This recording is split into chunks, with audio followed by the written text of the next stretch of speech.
प्रातः क्लास चल रही थी, चौथा पेज। भूतनाथनी की बात चल रही थी। कोई में भूत आता है तो सामने नहीं खड़ा होना चाहिए। भूत को देख करके भूत लग जाता है, इसलिए किनारा कर लेते हैं। भूत के सामने खड़ा भी नहीं होना चाहिए। अगर खड़े होंगे तो प्रवेशता हो जाएगी।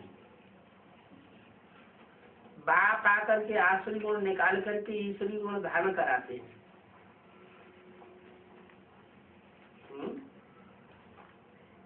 आसुरी गुण की दुनिया खलास होती है और ईश्वरी गुणों वाली दुनिया आती है। उसके लिए बाप को क्या करना पड़ता है? आना पड़ता है। बाप आकर आसुरी गुणों को निकाल करके ईश्वरी गुण धारण कराते हैं। आकर के ऐसे नहीं आए, ज्ञान सुनाए, फिर चले जाएं, फिर आसुरी गुण अपने आप निकलते रहे। नहीं, आसुरी गुणों को निकालने के लिए बाप को खुद ही आना पड़ता है। बाप कहते हैं मैं आया ही हूँ। ऑब्जेक्ट क्या है? दैवी गुण धारण करवा के देवता बनाने के लिए। तो जिस काम के लिए आया हूँ बीच में छोड़ के चला जाऊंगा क्या?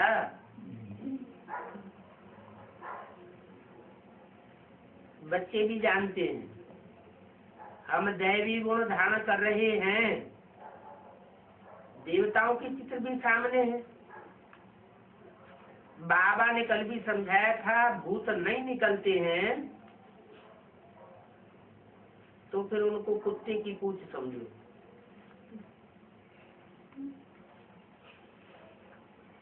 कितने साल हो गए ईश्वरीय पढ़ाई पढ़ते पढ़ते और ईश्वर को पढ़ाते पढ़ाते 70 साल होने जा रहे और आसुरी गुण नहीं निकलते हैं। भूत नहीं निकलते हैं। तो समझना चाहिए, क्या समझना चाहिए? कुत्ते की पूंछ। तो बिल्ली की पूंछ किसको समझना चाहिए? ये कुत्ते की पूंछ, बिल्ली की पूंछ, क्या बंदर की पूंछ? माना कुत्ता जो है वो कामी कुत्ता कहा जाता है। जो इस्लाम धर्म की आत्माएं होंगी, इस्लाम धर्म में कन्वर्ट होने वाली होंगी, उनके अंदर से काम का भूत निकलेगा नहीं। 12 साल भी कुत्ते की पूंछ डंडे में बांध करके सीधी करके रखी जाए, फिर बाद में टेढ़ी की टेढ़ी ही निकलती है। कुत्ते का पूंछ कब सीधा नहीं हो सकता है? भले भगवान ही सीधा करने के लिए आ जाए। क्रोध वाले से तो एकदम किनारा कर लेना चाहिए। कहीं हमारे में भी क्रोध ना आ जावे,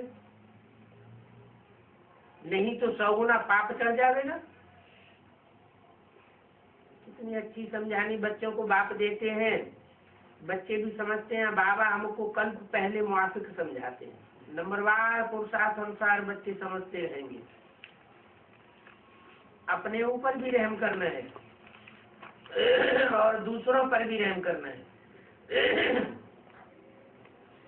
कोई अपने पर रहम नहीं करते हैं और दूसरों को पढ़ाई पढ़ाते रहते हैं। दूसरों पर रहम करने लग पड़ते हैं। तो जिन पर रहम करते हैं वो ऊंचों पर चढ़ जाते हैं और जो पढ़ाई पढ़ाने वाले हैं वो ठहर जाते हैं। पढ़ाई पढ़ाने वाले खुद विकारों पर जीत पहनते नहीं, दूसरों को समझाते हैं। तो जो समझने वाले हैं वो जाति चारी चढ़ लेते हैं, ऐसा भी बंदर हो जाता है। अच्छा, मीठे मीठे बच्चों को याद प्यार गुड मॉर्निंग ओम शांति। 18 जनवरी सन 67 की बची हुई प्रातः क्लास। दिल्ली में तो बहुत पढ़े लिखे रहते हैं।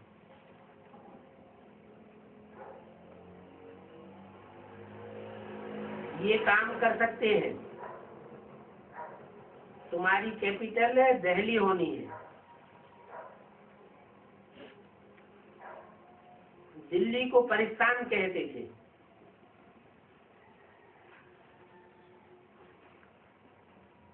कहते हैं धर्मराज ने दिल्ली को पाकिस्तान बनाया। बिरला मंदिर में भी लिखा हुआ है।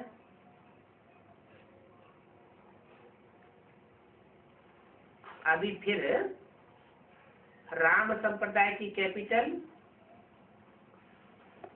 रावण संप्रदाय की बन गई है।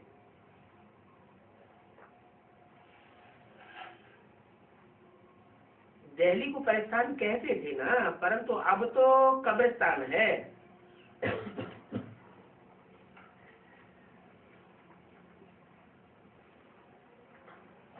कब्रिस्तान में ना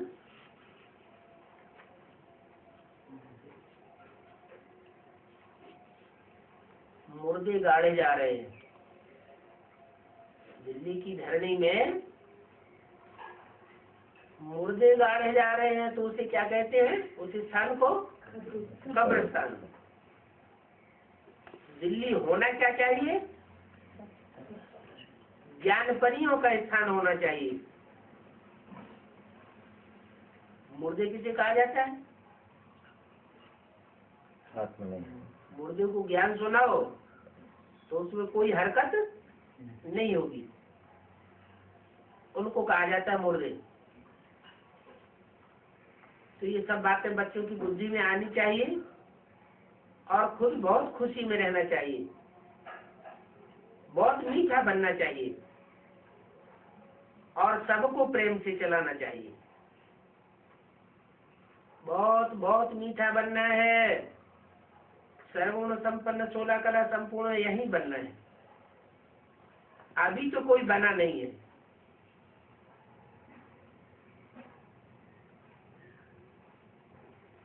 अभी चढ़ते चला होती जाती है।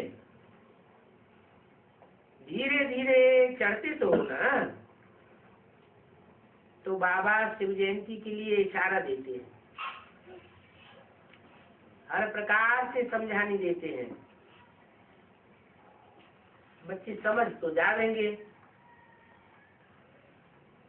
इनकी नॉलेज तो बहुत बड़ी है।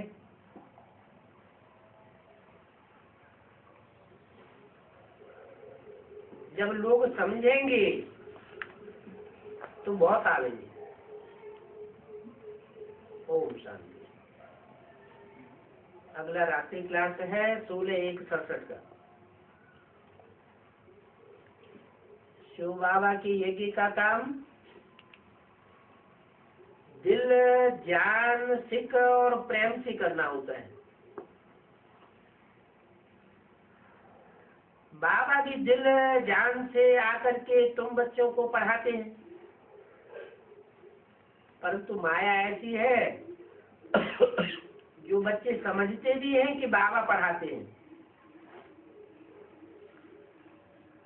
ये बुद्धि में बैठता भी है, लेकिन फिर इतनी खुशी क्यों नहीं करती है? खुशी ठहरती क्यों नहीं है? इतनी सहज बात भी माया भुला देती है। माया बाप की मत पर चलने ही नहीं देती। ऊंच से ऊंच बाप है। इतना ऊंच पद देने वाले बाप का भी कहना बच्चे कभी नहीं मानते।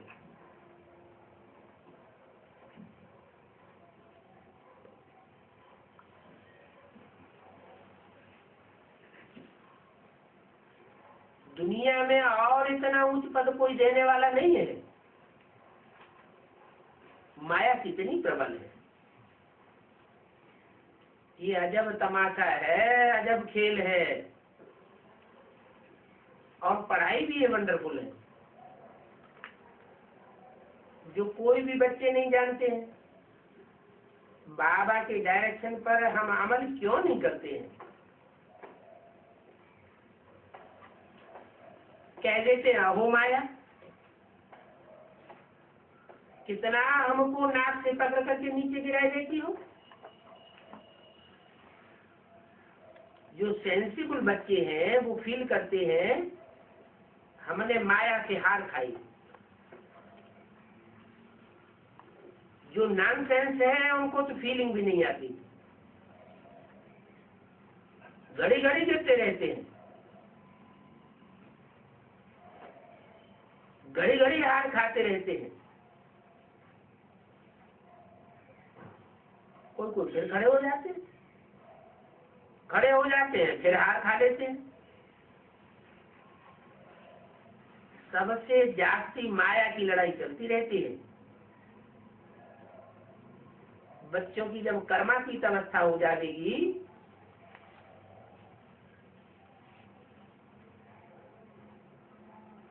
तो फिर माया की लड़ाई बंद हो जाएगी, फिर विनाश आ जाएगा। इसलिए बाप के साथ बड़ा अच्छा प्रेम चाहिए। जो मोहब्बत में रहेंगे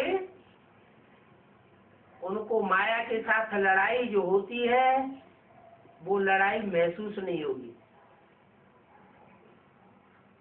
जो मेहनत बच्चे करते हैं वो मेहनत महसूस नहीं होगी।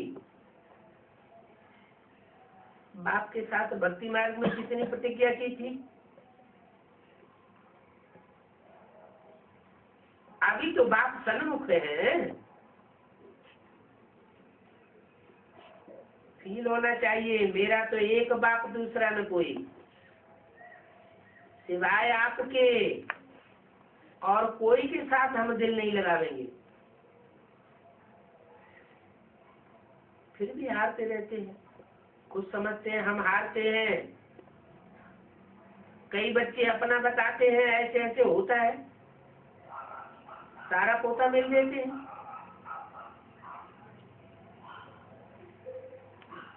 ढेर पॉइंट्स हैं।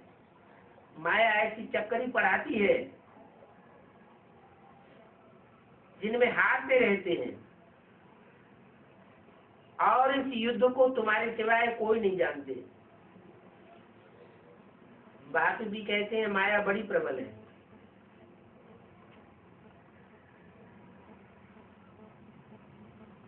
तुमको बहुत हैरान करती है। तुमसे कोई पूछेंगे और सब धर्म वाले रावण राज्य में ही आते हैं, राम राज्य में नहीं आते हैं क्या?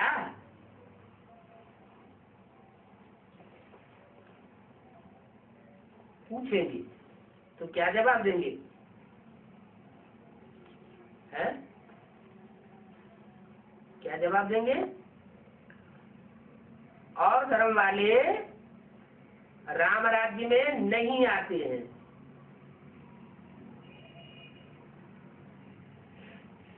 जो देवी देवता सनातन धर्म वाले थे, कारण या कारण संग के रंग में आ गए और दूसरे धर्म में कन्वर्ट हो गए, वो भी मूल रूप में क्या थे? देवी देवता सनातन धर्म के थे ना, वो भी निकल आवेंगे। रावण राज्य शुरू होता है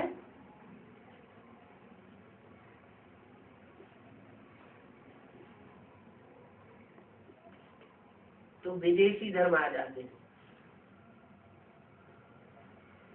भारत में पहले एक ही धर्म था। जब द्वैतवादी आ जाते हैं तो रावण राज्य शुरू होता है। भारत में ही रावण राज्य शुरू होता है? विदेशी विदेश में आते हैं कि भारत में आते हैं?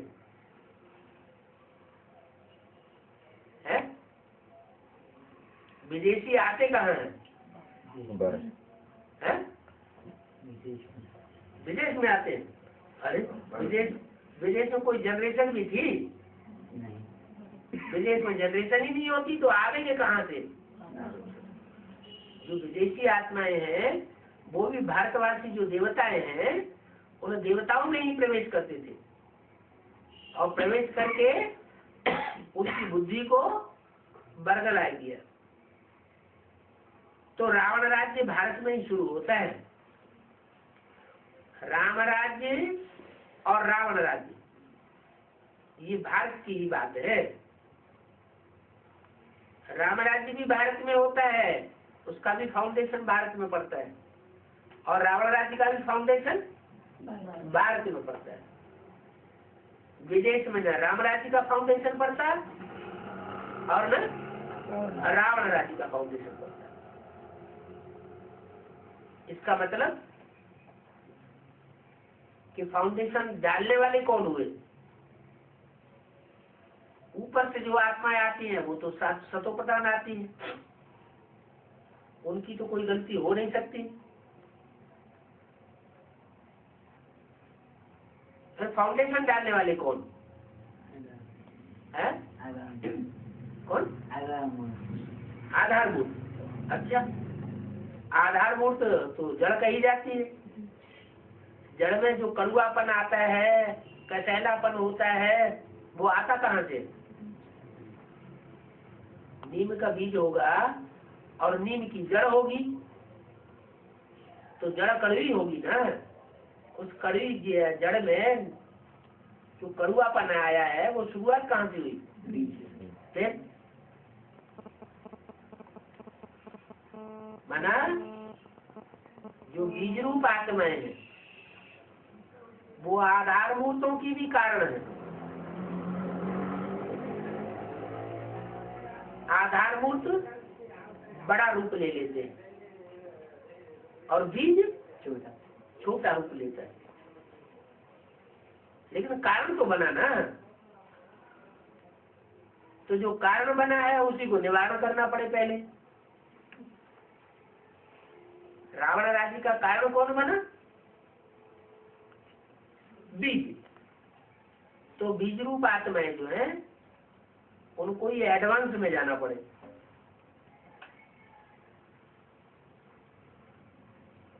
बीज पीछे रह जाता है। बीज बोया जाता है तो धरनी में मिल जाता है, खाक में मिल जाता है, मिट्टी में मिल जाता है, कुछ अंश उसका पौधे में जाता है। वो अंश समाप्त नहीं होता। जैसे अभी कहा, जिन बीजों में काम विकार का अंश होगा, इस्लाम धर्म से कनेक्टेड होंगी, उनका काम विकार पूरा खत्म हो जाए ऐसा हो नहीं सकता। अच्छा, फिर उन आत्माओं को निकाल के बाहर कर देना चाहिए। सत्युग में क्यों आती है? बीज सत्युग में आते हैं या नहीं आते हैं? आते हैं। क्यों आते हैं? जब वो दूसरे धर्म के बीज हैं तो सत्युग में नहीं आना चाहिए। आते हैं लेकिन बाद में आते हैं। पहले पहले कौन से बीज है? पहले पहले सूर्यवंशी बीज इकट्ठे होंगे, उनका संगठन बनेगा। उसके बाद उनमें चंद्रवंशी ऐड होंगे और प्रवृत्ति मार्ग का सशक्त संगठन बन जाएगा। उसके बाद धीरे धीरे दूसरे दूसरे धर्म के जो बीज हैं वो भी ऐड होते जाते हैं। ऐसे करते करते सारे ही ग्रुप्स सब एक हो जाते हैं और 108 की माला तैयार हो जाती है। वो सब सुधरने वाली आत्माएं हैं। ऐसे नहीं कि बिगड़ जाएंगी, लेकिन नंबर बना रहता है। कोई में काम विकार का अंश खत्म ही नहीं होता, कोई में क्रोध विकार का अंश समाप्त होता ही नहीं, कुछ न कुछ रह जाता है। इसलिए वो लास्ट में आती है। तो बताया कि राम राज्य और रावण राज्य भारत में ही से ही शुरू होता है। इसकी शुरुआत कहाँ से होती है? भारत से। माना विदेशी जो आत्माएं हैं उनसे न रावण राज्य की शुरुआत और न राम राज्य की शुरुआत। और भारत किसको कहा जाता है? भारत किसे कहा जाता है? कोई व्यक्तित्व तो है ना, चैतन्य आत्मा है ना। भारत माता भी कहते हैं। माता कहते हैं तो माता पहले या पिता पहले? माता पहले। वो तो बच्चे अज्ञान होते हैं, अज्ञानी होते हैं, छोटे छोटे बेबी बुद्धि होते हैं, तो वो समझते हैं माता ही पहले। लेकिन वास्तविकता क्या है? माता तो जानती है कि मैं माता कब बनी। माता मुझे किसने बनाया? तो पिता पहले हुआ ना।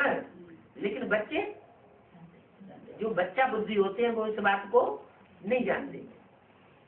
जब बड़े होते हैं तो माँ परिचय देती है कि ये तुम्हारा बाप है। तो ये जो काम क्रोध लोभ मोह अहंकार के जो बीज हैं, जिन बीजों में से वो कमजोरी खत्म ही नहीं होती। जैसे अभी मिसाल दिया कुत्ते की पूंछ का, टेढ़ी की टेढ़ी ही रहती है। तो उन 5 विकारों का बीज कौन है? कहाँ से आया? देहाभिमान से तो आया। लेकिन वो देहाभिमान का स्वरूप कौन है? चैतन्य में बीज रूप में प्रजापिता। प्रजापिता। अच्छा, प्रजापिता में तो शिव बाप आते हैं। शिव बाप संगम युग में जब तक आते हैं और रहते हैं तो प्रजापिता के थ्रू जो भी एक्ट होती है, जो भी कार्य होता है, जो भी वाचा चलती है, जो भी दृष्टि आती है, वो दृष्टि फिर अकल्याणकारी होनी चाहिए। वो वाचा भी अकल्याणकारी होनी चाहिए। वो कर्म भी अकल्याणकारी होना चाहिए। होता है नहीं, अकल्याणकारी तो होता नहीं तो शिव का नाम झूठा पड़ जाएगा। शिव है वो सदा शिव है, इस सृष्टि पर आकर के कार्य करता है, प्रैक्टिकल कर्म करता है, सब सदा शिव है। या ऊपर बैठे बैठे सब सदा शिव है? प्रैक्टिकल में इस सृष्टि पर कार्य करता है ना, तब है सदा शिव।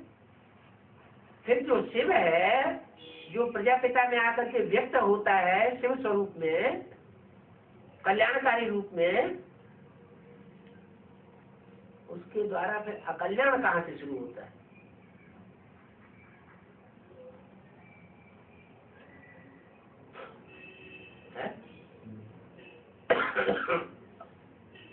बीज में अगर रहती है तो बच्चे को आती है ना बाबा।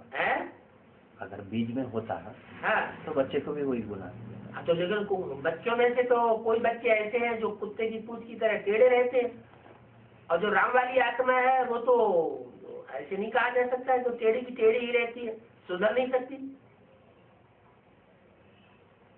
उसके लिए ऐसा कहा जा सकता है कि वो टेढ़ी की टेढ़ी ही रहती है, सुधरती नहीं।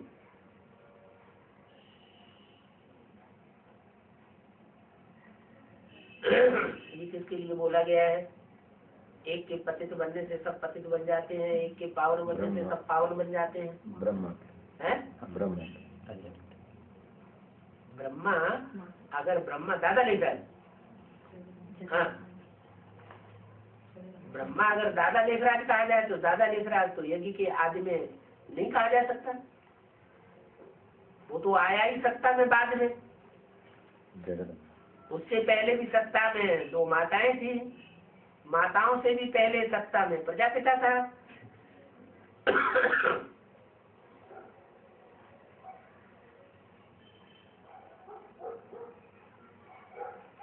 तो जो विकृति है वो शुरू कहाँ से होती है? द्वापर युग में तो वो तो धर्म पिताएं आए तब हुई।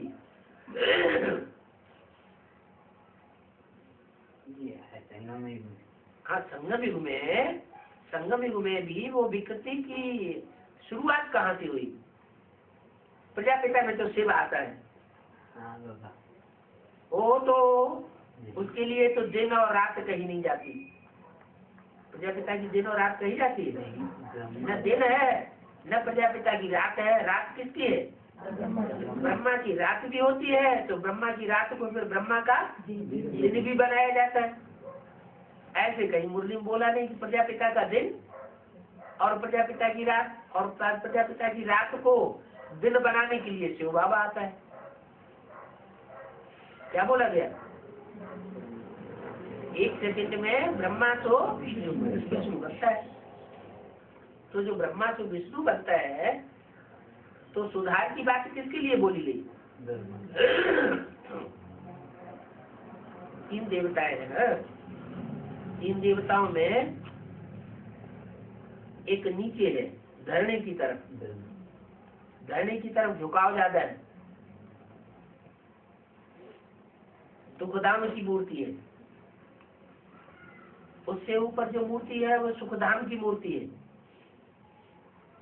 और उससे ऊपर जो मूर्ति है शांति धाम की मूर्ति। शांति देवा कहा जाता है। देवा माना कोई देवता है जो बड़े से बड़े घर का अधिपति है, निमित्त है, शांति देने के निमित्त, घर ले जाने के निमित्त।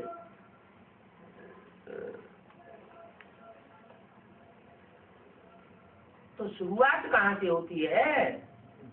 विकृतियों की शुरुआत होती है। अब बीज से अगर शुरुआत होती है तो बीज फिर सुधरना नहीं चाहिए। जो सत्य है वो कभी खत्म होता है क्या? नहीं। सत्य सदाकाल रहता है या बीच में कभी खत्म हो जाता है, नाश हो जाता है? सत्य का कभी नाश नहीं होता। और गॉड फादर इज ट्रुथ कहा जाता है। सत्यनारायण की कथा गाई जाती है या सत्य लक्ष्मी की कथा गाई जाती है या सत्य जगदम्बा की कथा गाई जाती है? क्यों? सत्य कभी नष्ट नहीं होता। इस दुनिया में भी भले कलयुगी दुनिया आ जाती है तो भी सत्य अपनी जगह अटल रहता है, खलास नहीं हो सकता। ये सत्य सनातन धर्म भी ऐसा ही है। और धर्म सब खलास हो जाते हैं लेकिन सत्य सनातन धर्म पूरा लोप नहीं होता। कैसा होता है लोप? प्राय है लोप। प्राय लोप होने का मतलब कुछ न कुछ कितनी भी गिरती कला हो जाए सृष्टि की, कितनी भी सृष्टि तामसी बन जाए, फिर भी कुछ न कुछ सत्य रहता जरूर है। फिर उसको रिजिबुलेट करने के लिए बाप आ जाते हैं। जो परसेंटेज में सत्य रह जाता है उस सत्य को 100% सत्य बनाने के लिए सुप्रीम सोर्स बाप आता है। तो अब सवाल तो वही रहा ना कि आखिर वो जो कुत्ते की पूंछ है वो कहाँ से आती है जो सुधरती नहीं? शास्त्रों में लिखा हुआ भी है, पांडव जब स्वर्गारोहण किया तो साथ में कुत्ता गया, साथ में कुत्ता भी गया। जब सब विकारों का जो मुखिया है वो जाएगा तो दूसरे जाएंगे कि नहीं साथ में? सब विकारों का कौन सा विकार मुखिया है? काम विकार है मुखिया। ये 5 चोर डकैत हैं, इन चोर डकैतों का मुखिया है काम विकार, और वो ही घुस गया स्वर्ग में, तो उसके साथ साथ और जो है वो भी घुसेंगे। तो शास्त्र में तो कथा दिखा दी कि पांडवों के साथ कुत्ता भी गया, और फिर दिखाते हैं कि पांडवों को अमृत बांटा गया, नहीं देवताओं को, तो देवताओं को अमृत बांटा गया। उस समय असुरों ने क्या किया? उन देवताओं की पंक्ति में असुर घुस के बैठ गए और उन्होंने भी अमृत पी लिया, माना अमर बन गए।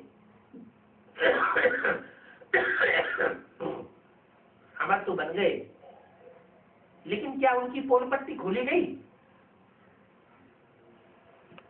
अमर बन गए तो खंडित अमर बन गए या संपूर्ण अमर बन गए? खंडन कर दिया गया ना। तो ऐसे ही देवता तो बने लेकिन संपूर्ण देवता नहीं बनते। जो राजधानी स्थापन होती है वो फिर भी चंद्रवंशियों सूर्यवंशियों की स्थापन होती है। ये जो दूसरे दूसरे आत्माएं हैं, इस्लामी, बौद्धिक, क्रिश्चियन, ये भले 84 जन्म तो लेंगे बीज रूप आत्माएं, लेकिन 84 जन्म लेने के बावजूद भी ये प्रजा वर्ग में आएंगी।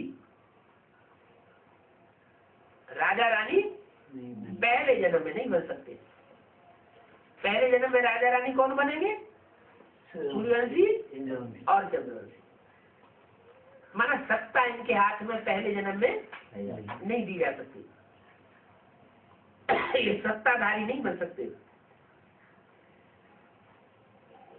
तो और धर्म जब सतोरजो से पास करते हैं तो फिर रावण के चंबे में आ जाते हैं। क्या कहा? कौन चंबे में आते हैं? जो दूसरे दूसरे धर्म की आधारभूत आत्माएं हैं, बीज रूप आत्माएं हैं, वो चंबे में आती है, पूरी ही चक्री में आ जाती है, सुधरती ही नहीं। उनके संस्कार जल्दी खलास नहीं होते। पहले पहले फंसता है भारत। क्या? विदर्भियों के भी चंबे में पहले फंसता कौन है? भारत फंसता है, लेकिन फंसने के बावजूद भी संघर्ष करता रहता है। और दूसरे धर्म वाले जो फंसते हैं वो हिम्मत पस्त हो जाती है, पूरे ही उनके अधीन हो जाते हैं। तो क्या कहते हैं? मन के हारे हार, मन के जीते जीत। जो हिम्मत हार जाता है वो समझ लो हार जाता है, और जो हिम्मत नहीं हारता, प्रयास करता रहता है, पुरुषार्थ करता रहता है। मान लो लड़ाई लड़ते लड़ते कोई योद्धा गिर गया, अचेत हो गया, अचेत होने के बाद फिर चेतना आई और फिर उठ के खड़ा हो गया, तो उसे हारा हुआ कहेंगे कि जीता हुआ कहेंगे? हारा हुआ कहेंगे। उसे हारा हुआ नहीं कहेंगे। हारा हुआ तब कहें जब बिल्कुल हिम्मत खलास हो जाए, आधीन हो जाए। जैसे बौद्धियों के ऊपर मुसलमानों के आक्रमण हुए और बौद्धियों ने हथियार डाल दिए, तो उसे क्या कहेंगे? वो हार गए या जीत गए? हार गए। तो ऐसे ही है कि सूर्यवंशी आत्माएं कभी झुकती नहीं है, हार नहीं मानती, बल शरीर छूट जाए। शिवाजी का क्या नारा था? देहम वा पाकयामि कार्यम वा साधयामि। या तो देह रहेगी, अगर देह नहीं रही तो कोई बात नहीं, अगले जन्म में अंतमते सुगते। अगर कोई लड़ते लड़ते शरीर छोड़ दे तो वो हारा हुआ कहा जाएगा या जीता हुआ कहा जाएगा? है? जीता हुआ नहीं कहा जाएगा। हारा तो, लेकिन वो हिम्मत नहीं हारा। शरीर छोड़ते छोड़ते भी उसके अंदर संस्कार बने रहे कि मुझे जीत पानी है, बल शरीर छूट गया तो अंतमते सोगते, अगले जन्म में फिर जाके लड़ाई लड़ते।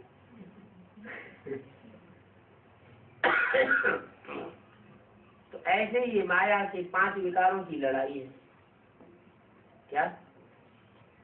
यहाँ भी तो लड़ाई है, वहाँ हिंसक लड़ाई होती है, और यहाँ हमारी माया के साथ अहिंसक लड़ाई है। तो इस अहिंसक लड़ाई में भले घड़ी घड़ी कोई हारते रहते हैं, घड़ी घड़ी हारते रहते हैं, लेकिन मन बुद्धि से हार नहीं खाते हैं, तो उनको हारा हुआ नहीं कहा जाएगा। और जो विधर्मी आत्माएं हैं, विधर्मियों के बीज हैं, विधर्मियों के आधारभूत हैं, वो हार खा जाते हैं, अंदर से भी हार खा जाते हैं और प्रभावित हो जाते हैं। तो प्रभावित हो जाना माना पड़ जाए, प्रभावित होना माना जाति बचेगा। इसलिए बोलते हैं स्वधर्मे के धर्म से परधर्मो भयावह। अपने धर्म में मर जाना अच्छा, बन शरीर छूट जाए, लेकिन दूसरे का धर्म जीते जी स्वीकार नहीं करना। तो पहले पहले फंसता है भारत, फिर तो सब तमो प्रधान बनने से रावण के चंबे में फंस जाते हैं। जो सूर्यवंशी ही फंस गए तो फिर कोई बचेगा माया के चंबे से? शूटिंग में भी क्या हुआ, सन 36 से यज्ञ की शुरुआत हुई, सबसे पहले माया के चंबे में कौन फंसे है? राम वाली आत्मा, राम और राम के जो भी ग्रुप्स थे, जो भी फॉलोअर्स थे, वो पहले पहले माया की चक्करी में आए,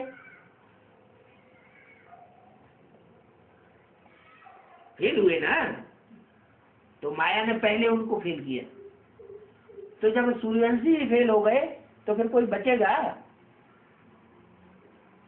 कहते तो बहुत हैं, राम तो फेल हो गया, उसकी तो हमसे बात ही मत करो। फेलियर की लिस्ट की बात हमसे क्यों करते हो? लेकिन नहीं, माया किसी को छोड़ने वाली नहीं है। कोई पहले फेल हो गए, कोई लास्ट में फेल हो जाएगा नहीं, लेकिन माया छोड़ती नहीं है। इतना अहंकार कोई न करे। माया को हमको माया कभी हरा नहीं सकती। सतो रजो तमो में सबको पास करना होता है। माना सत्युग में आने वाली कोई भी ऐसी देवात्मा नहीं है जो त्रेता में आकर के चंद्रवंशी न बने, द्वापर में आकर के वैश्य न बने, और कलयुग में आकर शूद्र न बने। हाँ, कोई पहले फेल हो जाते हैं, कोई बाद में फेल होते हैं, कोई मिडिल में फेल होते हैं, फेल तो सब होते हैं। अब ये तो नियम बना हुआ है क्या? जो पहला सूत्र सो पहला ब्राह्मण, जो पहला ब्राह्मण सो पहला देवता, जो पहला देवता सो पहले क्षत्रिय बने, जो पहला क्षत्रिय बनेगा वही पहला शूद्र बनेगा। माना चढ़ती कला में भी पहला और उतरती कला में भी पहला नंबर, देवता बनने में भी पहला नंबर और राक्षस बनने में भी पहला नंबर। तो ऐसा जो ग्रुप है जो हर बात में एडवांस है, स्थापना में भी एडवांस और फिर विनाश में भी एडवांस, इसलिए बोला है राम सो रावण बनता है और कृष्ण तो कंस बनता है। ओम शांति।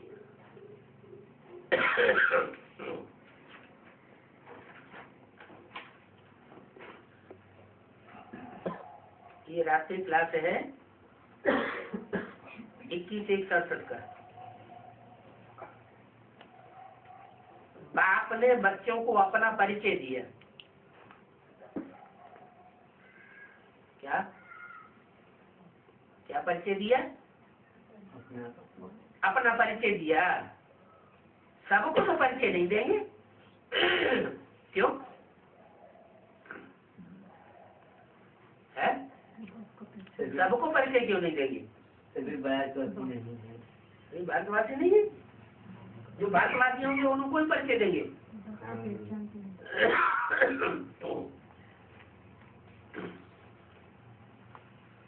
कौन है भारतवासी सदाकाल की? 4.5 लाख सदाकाल के भारतवासी हैं। अच्छा, 4.5 लाख में सारे ही भारतवासी हैं? सारे भारतवासी हैं, विदेशी कभी नहीं बनते हैं? तो बनते हैं। अरे ये क्या बात हुई? वो कनेक्टेड है ना, द्वापर युग से ही विदेशी बन जाते हैं। जो 4.5 लाख है वो द्वापर युग से ही विदेशी बन जाते हैं।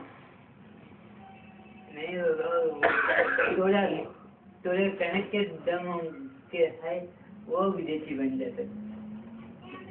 बौद्ध धर्म आया, महात्मा बुद्ध का आधारभूत आया है, और उसमें महात्मा बुद्ध ने प्रवेश किया तो वो तो कन्वर्ट हो गया, और उसका जो बीज है वो कन्वर्ट हुआ, उसका बाप नहीं तो कैसे बता रहे हो कि वो कन्वर्ट वो बौद्ध दूसरे धर्म में चला जाता है?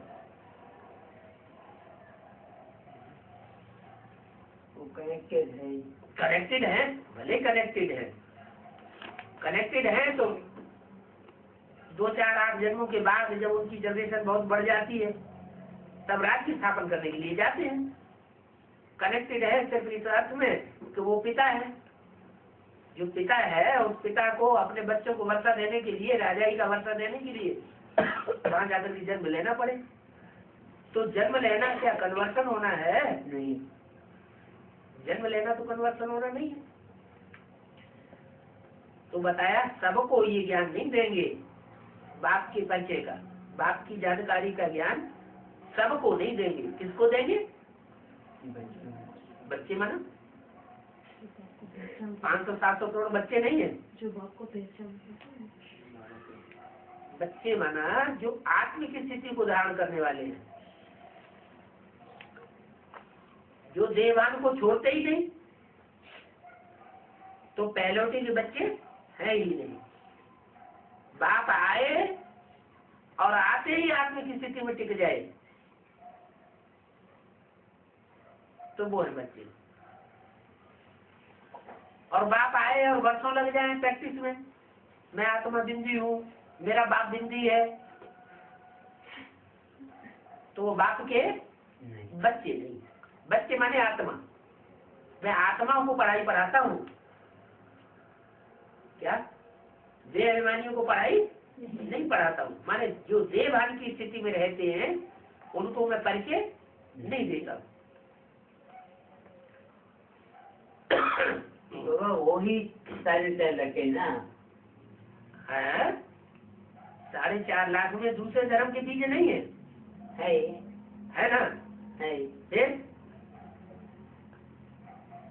असली उनमें कौन से हैं? जो दूसरे धर्म के बीज होंगे वो बाद में आएंगे या पहले ही आ जाएंगे?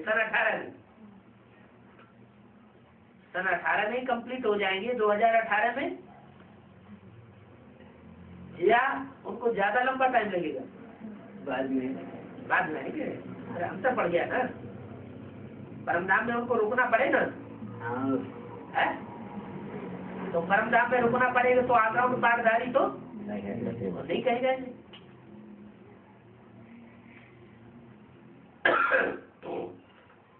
तो बाप ने बच्चों को अपना परिचय दिया, माना जो आत्मिक स्थिति वाले बच्चे हैं वो ही बाप से डायरेक्ट परिचय प्राप्त करते हैं। बाप अपना परिचय उन बच्चों को आकर के खुद देते हैं, बाप के अलावा उन बच्चों को बाप का परिचय कोई नहीं दे नहीं सकता। फिर बच्चों को बाप का परिचय देना है, क्या मैं जो हूँ, जैसा हूँ, जिस रूप में पाठ बजाय रहा हूँ, इस स्वरूप को जो आत्मिक स्वरूप वाले बच्चे हैं, ऑलराउंड पाठधारी है, वो पहले खुद समझे, जाने, और फिर उसके बाद बच्चों का क्या नाम है? बच्चों को बाप का परिचय दे। बच्चे फिर बाप का परिचय दे। किनको? और हमारे किनको? पहले किनको? और विदेशी धर्म है। हाँ, जो नहीं सुधरते हैं, नहीं चेंज होते हैं, नहीं है, जिनको टाइम ज्यादा लग रहा है, उनको फिर परिचय दे।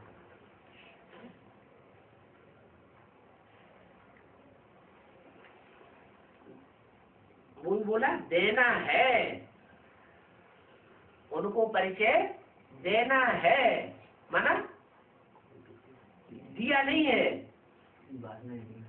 जब पहले पूरा खुद समझ जाए कि बाप जो है, जैसा है, जिस रूप में पाठ बजाय रहा है, उसकी यथार्थता को पहले खुद समझे। समझ करके फिर जो और दूसरे हैं बाद वाले, उनको परिचय देना है। ऐसे तो बाप का परिचय कोई डिफिकल्ट नहीं है, परिचय तो बहुत सहज है। उनका नाम ही है परमात्मा शिव। जो नाम है तो काम के आधार पर नाम है। गाया भी जाता है शिव परमात्मा नमः। दुनिया भी अकल्याणकारी को नमन करेगी, दुखदाइयों को नमन करेगी, या जो सदा कल्याणकारी है उसको नमन करेगी। रावण को कोई नहीं पूजा करता, कोई नहीं माथा झुकाता, शीश झुकाने कोई रावण के मंदिर में जाता नहीं, रावण का मंदिर बनाता भी नहीं। ज्यादातर शीश झुकाने किस मंदिर में जाते हैं? शिव के मंदिर में जाते हैं। शिव के मंदिर भी ज्यादा तादाद में बने हुए। तो गाया जाता है, गायन है शिव परमात्मा नमः। शंकर परमात्मा नमः या विष्णु परमात्मा नमः, ऐसे तो नहीं कहा जाता है?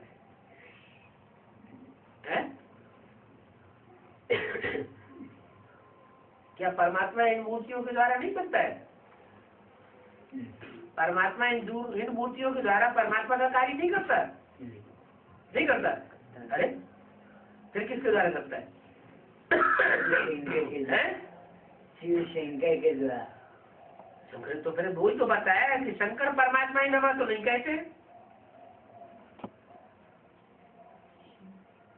है, शिव परमात्मा ही नमः कहते हैं। न शंकर परमात्मा ही नमः कहते हैं, न विष्णु परमात्मा ही नमः कहते हैं। शिव परमात्मा ही नमः कहा जाता है।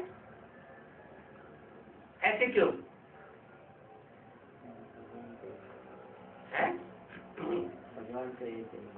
भगवान एक ही है, भगवान का स्वरूप एक ही है।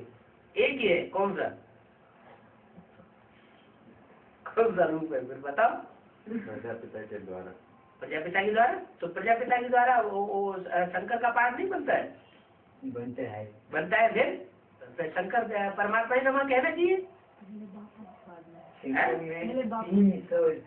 तीन सोल है। अच्छा ठीक है। इसमें कृष्ण है ना, उसमें कृष्ण है, अपूर्ण है, इसलिए अपूर्ण है। और इसलिए और राम वाली सोल संपूर्ण है। तो संपूर्ण हमेशा ही संपूर्ण रहती है। फिर 84 आखिरी जन्म में लोड़ा नहीं खाती है। इनका तो सन 76 में ही संपूर्ण बन गया ना। 73 तक लोड़ा खाया ना, 76 तक लोड़ा खाया ना, तो परमात्मा तो नहीं हुई। बना हुआ ना। शंकर परमात्मा नमः नहीं कहेंगे, विष्णु परमात्मा नमः नहीं कहा जाता, शिव परमात्मा नमः कहा जाता। तो परम पिता शिव नमः हो गया। पिता अक्षर डालने से बच्चे तो है ही, इसलिए नहीं कहा जाता कि शिव के प्रवेश करने से ही कोई जमदे जामदे नहीं हो जाता है। प्रवेश करने से ही कोई प्रजापिता वाली सोल तुरंत ही कल्याणकारी बन जाए, ऐसा नहीं होता है। उसे भी पुरुषार्थ करना पड़ता है, और पुरुषार्थ करते करते जब ऐसी स्टेज बन जाती है बाप समान, तब वो नारायण कहा जाता है। शंकर शंकर नहीं कहा जाता, क्या कहा जाता है? नारायण। तो नारायण में कोई डिफेक्ट नहीं दिखाते, शंकर में भी डिफेक्ट दिखाते हैं। शंकर को भी काला चेहरा दिखाया है, कृष्ण को भी काला चेहरा दिखाया है, लेकिन जो नारायण का रूप है वो संपूर्ण रूप है। इसलिए साधु सन्यासी भी ओम नमो नारायण करते हैं। साधु सन्यासी अपने को पवित्र मानते हैं, अपने को शिवो हम मानते हैं, लेकिन फिर झुकते किसको है? नारायण को, फिर भी झुक जाते हैं। इसका मतलब ये हुआ कि जो संपन्न स्वरूप है वो ही याद करने योग्य। इसलिए मुरली में बोला है सबसे अच्छा पुरुषार्थ है नारायण को याद करना। पिता अक्षर डालने से बच्चे तो है ही, परम पिता से वो परमात्मा ही नमा, सब एक बाप के बच्चे। ये हुआ परिचय। फिर समझाना चाहिए सब एक बाप के बच्चे। सब माना कौन?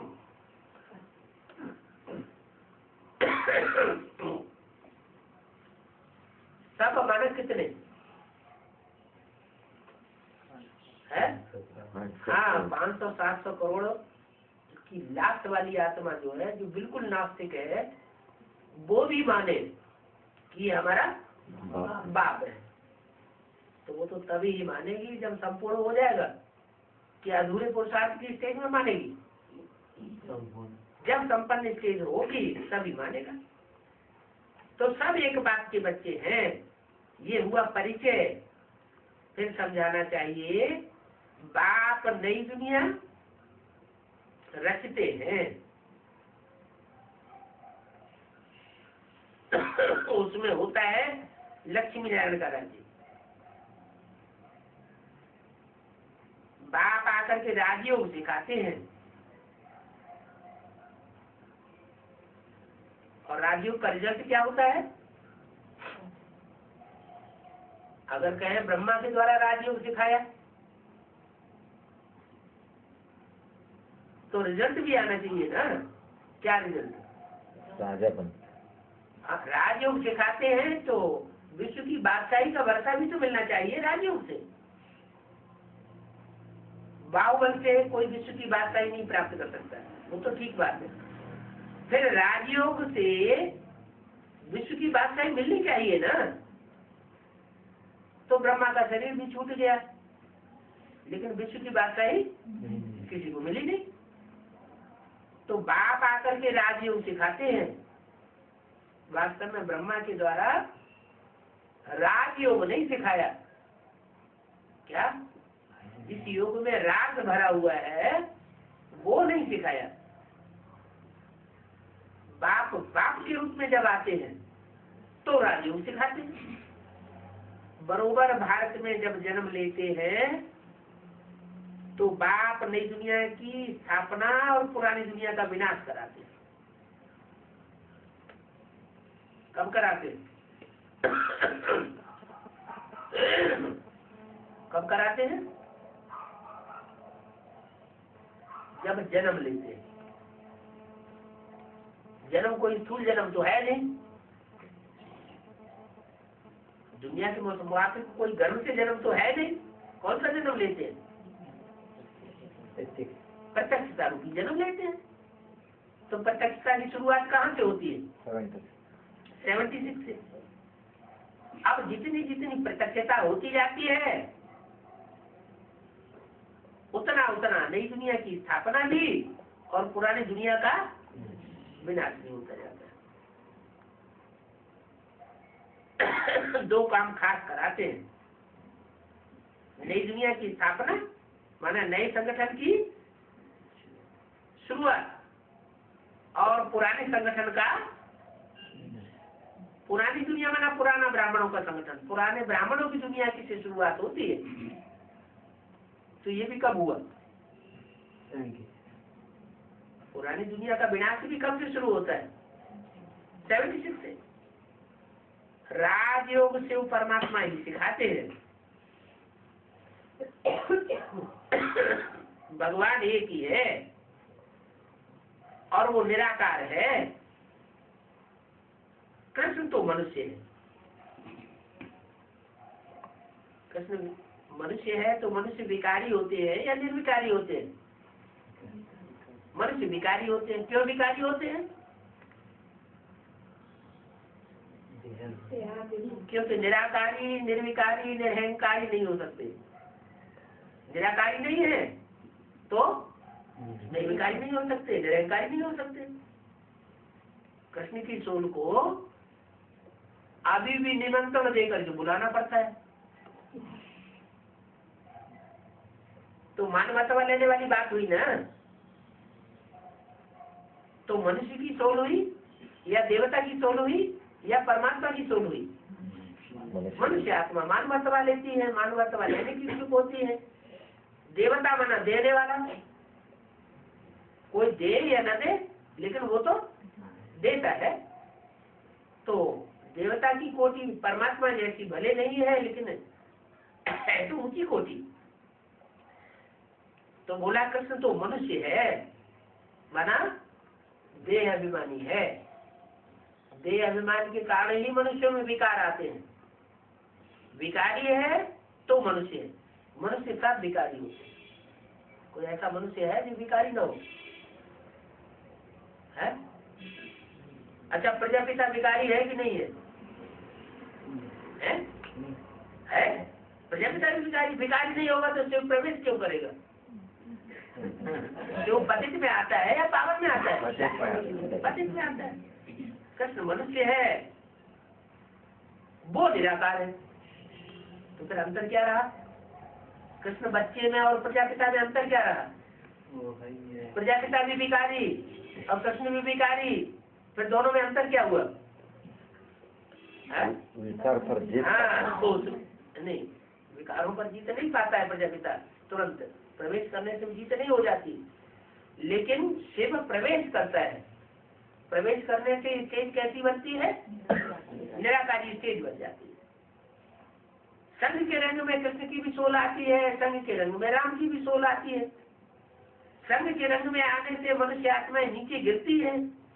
रामकृष्ण के ऊपर भी संघ का रंग का असर लगता है। लेकिन अंतर क्या है? अंतर यह है कि सेवा बाप के रूप में जब आता है तो निराकारी स्टेज का संघ का रंग तुरंत लगता है। तो जो भी संघ का रंग प्रदूषण का लगा हुआ है वो झटक से निराकारी बनने से उतर जाता है, और देह अभिमानी बनने से वो संघ का रंग उतरता नहीं।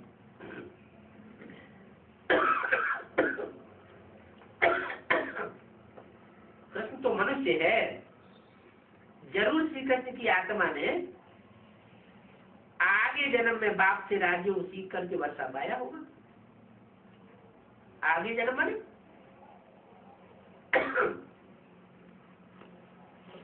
है?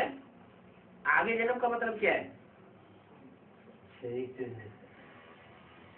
जरूर श्री कृष्ण की आत्मा ने आगे जन्म में बाप से राजयोग सीख करके, कब की बात है बाप से राजयोग सीखने की? है? आगे जन्म माने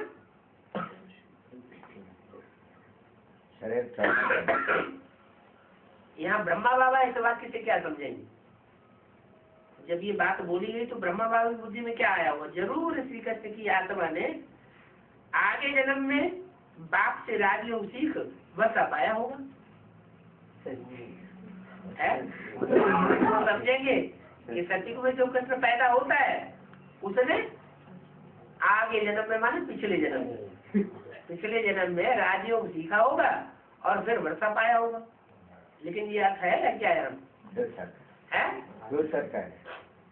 ये तो अर्थ ही यहाँ नहीं लगता। राजयोग वास्तव में सीखा नहीं, वो शरीर भी छोड़ गए। तो ये अर्थ जो है वो लगता है जरूर श्री कृष्ण की आत्मा ने आगे जन्म में माने जो शरीरधारी जन्म था दादा लेखराज के रूप में, उसके आगे जन्म माना दिव्य प्रवेश जो करती है आत्मा, वो दिव्य प्रवेश करके वो जो जन्म कहा गया, जैसे शिव परमात्मा प्रवेश करते हैं वो आत्मा ही प्रवेश करती है कोई तन में, माने संग कृष्ण के रूप में राजयोग सीख करके वर्षा पाया होगा। तो ये बातें नोट करनी चाहिए। क्या कौन से आगे जन्म है? बाप से राजयोग सीख करके वर्षा पाया, और वो बाप का रूप क्या हुआ होगा? और फिर ऐसे ही लिखना चाहिए। अब बोल समय है ना, कौन सा समय? जब कृष्ण की आत्मा ने भी राजयोग सीख करके वर्षा प्राप्त किया। महाभारत का समय है, बाप राजयोग सिखाए रहे हैं,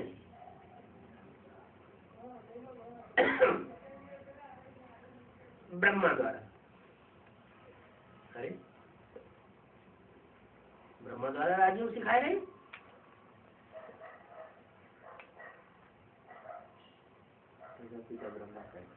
फिर यहाँ तो लिखा है ब्रह्मा द्वारा राजयोग सिखाए रहे मना जगह मांगते है। तो वाणी तो सन 67 की है, अभी की तो नहीं है।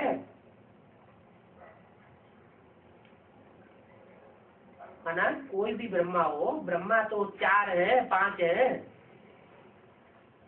कौन से ब्रह्मा के द्वारा राजयोग सिखाया? 5 के द्वारा सिखाया या कोई एक के द्वारा सिखाया? कोई एक है। तो बोला ब्रह्मा द्वारा राजयोग सिखा रहे हैं। ब्रह्मा मुखवंशावली जो होंगे वो जरूर शुरू में होने चाहिए। क्या कहा है? शुरू में माना है 36 में जो आज में होना चाहिए ब्रह्मा मुखवंशावली, तो आज में तो अंत कब है? अरे अंत कब हुआ? 76। जो आज में सो अंत में। आज में भी ब्रह्मा मुखवंशावली थे और अंत में भी संक्षेपण से फिर से ब्रह्मा मुखवंशावली की शुरुआत हो गई। इसके बाद जो बीच में आए वो सब मुखवंशावली माना। प्रजापिता के शरीर छोड़ने के बाद जो भी यज्ञ में आत्माएं आती हैं वो सब मुखवंशावली की औलाद है, मुखवंशावली ब्राह्मण नहीं है।